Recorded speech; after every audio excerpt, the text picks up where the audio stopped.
Good afternoon everybody. Actually আমরা আজকে একটা আইসিডি স্পিকিং একটা টপিক নিয়ে আলোচনা করব। টপিকটা হচ্ছে leisure hours or leisure time. Leisure টাইমের একটা question, what do you like to do in your free time. এটার band 7 or 7.5 standard answer, sample answer আমি বলবো, আর একটা আনসার বলবো 8 or 8.5 even 9 band level answer. প্রথমে এই দুটোর মধ্যে পার্থক্য কি সেটা আমরা একটু আলোচনা করব। সো কোশ্চেনটা হচ্ছে, what do you do in your free time?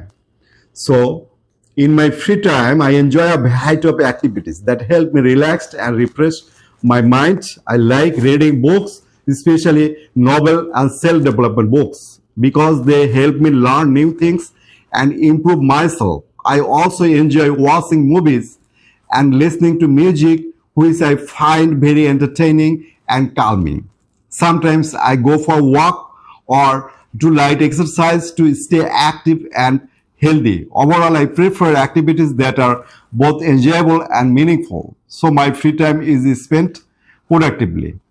So এই আনসারটা ডেফিনেটলি একদম কারেক্ট আনসার, বাট আমরা ব্যান্ড স্কোর হবে হচ্ছে 7 অর ম্যাক্সিমাম 7.5 যদি সবকিছু ফ্লুয়েন্সি থেকে শুরু করে সবকিছু ঠিকঠাক থাকে।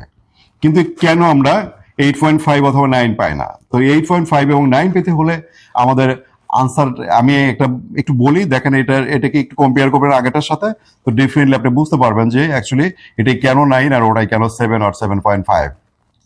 ওকে, band 9 model answer. In my leisure hours, I am profoundly inclined towards intellectual and aesthetic themes. I often immerse myself in esoteric literature, particularly those imbued with philosophical and existential theme. Additionally, I find solace in contemplative walk through nature, during which I engage in rumination on abstract ideas. Also listen to music, especially of a symphonic and a melancholic nature, serve as a cathartic experience for me. Occasionally, I indulge in gastronomic experimentation, building diverse culinary tradition into novel dishes, which I consider a form of creative expression.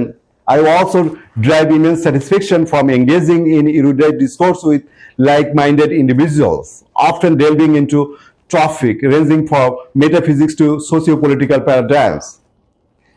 In essence, my free time is dedicated to cognitive enrichment, emotional introspection, and aesthetic gratification.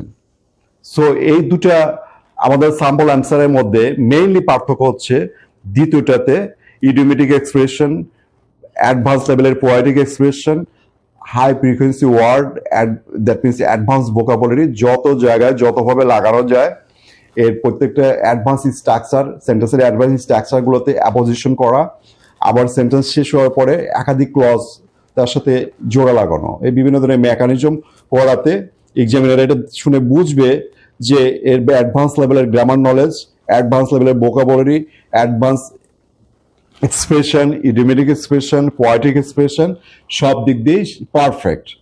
আর যদি কোনো জায়গায় একটু ঝামেলাও থাকে, definitely আপনাকে 9 থেকে হয়তো 8.5 পেতে পারেন।